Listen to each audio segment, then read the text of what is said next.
Hey guys, Brandon Woolham hanging out in Nashville today with our friend JT Mestdagh. How are you? I'm great. Thank you so much for having me here. Yeah, we've been hanging out a little bit today, so I've got to hear some of the stories about your life and these books. You're in Nashville today promoting three different books, a little bit for all age groups. We'll talk about that in a moment, but you've got an incredible testimony. Let's tell people about the JT story. Yes. So my story starts at birth. I was born with something called vectoral syndrome. It's a birth defect that affects your GI system, spinal cord, and other anomalies as well. But for me, as this journey of life went on, and the challenges continued, I would have amazing people around me to support me through that. And so with the medical side of things, with GI side of things, I tracheoesophageal fistulas, and I had a colostomy for the first few years of my life. And during that whole journey, the good Lord has worked through me in so many ways, and I've been so blessed to be able to share my story now. Yeah, and that story kind of ties into these books you've been doing too.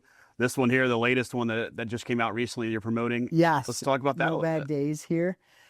This book is all about individuals who have had challenges in their life and how they've overcome those challenges. And it could be medical, it could be education, it could be just, relationship side of things too, and life.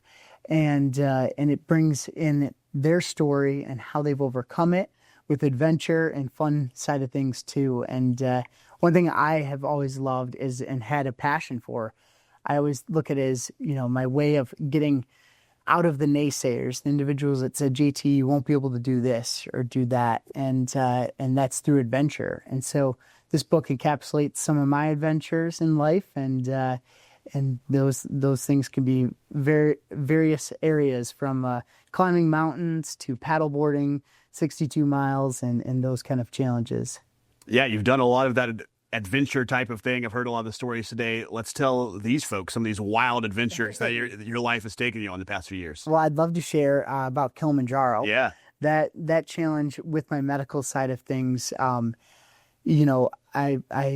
have had a treatment that I do every single day. And this treatment sort of keeps me from getting too far from a bathroom, I'll say. And so for me, as this journey of climbing Kilimanjaro came into my life with a dear friend of mine and mentor that said, JT, let's go out and climb a mountain together. And we picked Kilimanjaro, and we set out to do this in what usually takes 6 to 7 days. We did it in 4 days.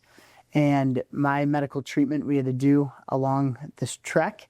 And so we love to set a goal of doing it in 4 days, but we also had to do it medically to get on and off the mountain as quick as possible. And so we headed up the mountain, and first off, we did months of training, but then we headed up the mountain, and on this journey up, there was obstacles that we came across. Towards the end of it, the last day is where the real obstacles we faced. And I ended up getting really sick from my medical side of things, and high altitude sickness as well. But we pushed on and we kept moving, and we got to a point where we came across some glaciers, and we had to cross over these glaciers. And our guides looked at us and said, there's no turning around after this. And it put it into perspective that we had a big challenge in front of us. And now we're at about 18,000 feet of elevation and making it up to 19,400. And we pushed past this, and we kept going, and I had a red backpack on, and I remember vividly the guide saying to me, let us take your backpack. And I said, no, I want to finish this mountain with everything I came with. And there came a point where I had to give up that red backpack.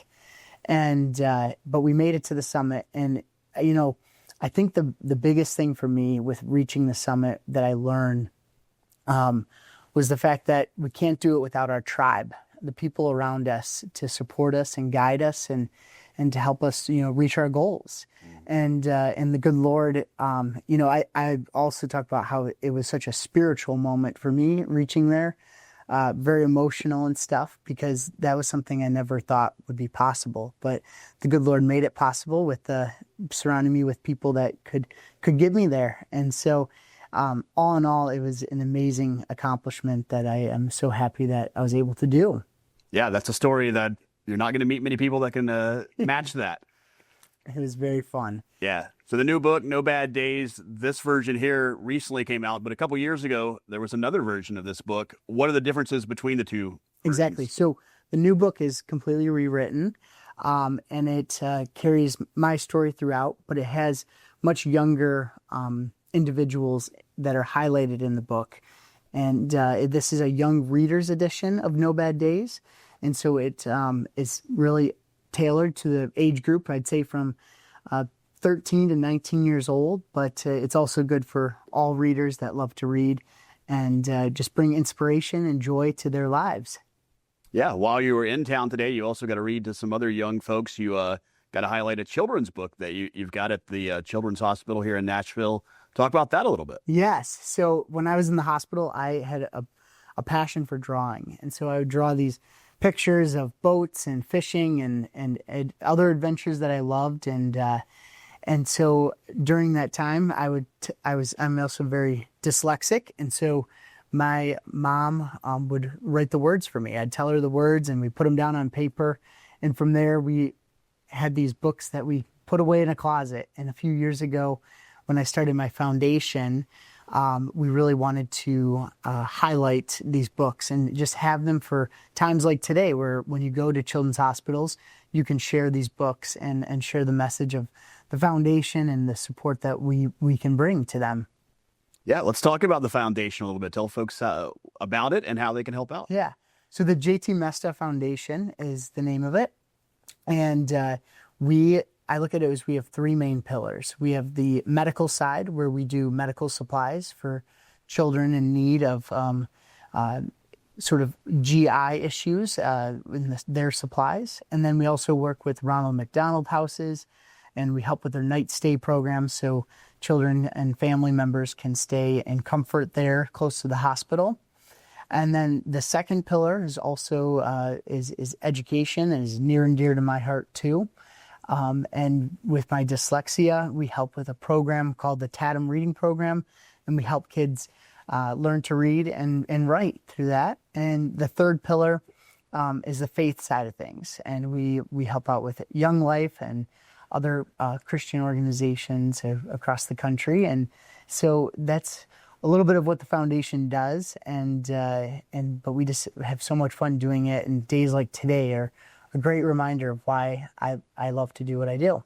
Yeah, if people have listened to this conversation, they are excited about the foundation, excited about these books. They want to get more info. They want to grab them. Where do they go? Yes, so jtmestdagh.com and JT Mestdagh on Instagram will also get you to all of our sources as well. So yeah, check it out and see what you think of what we're up to.